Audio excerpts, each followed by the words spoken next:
এই পটল খেসে আপনি কি উঠাচ্ছেন? ধনির পাতা বাবা।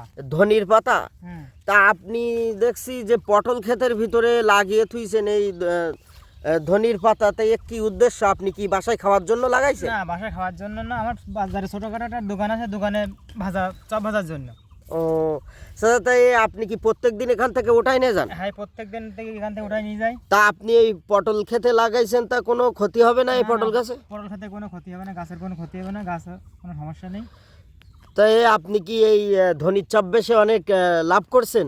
হ্যাঁ, লাভ করেছি। আমি প্রায় 20,000 টাকার মতন ধনির চপ বেচেছি এই ধনির পাতায়। এখনো তো অসম্ভব হয়ে রয়েছে। এখনো আশা করা যায় রোজার মাস ভর বেচতে পারবো, আরো 40,000 টাকা বেচা কেনা হবে।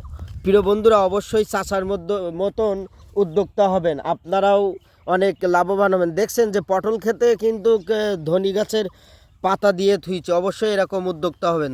সবাইকে ধন্যবাদ।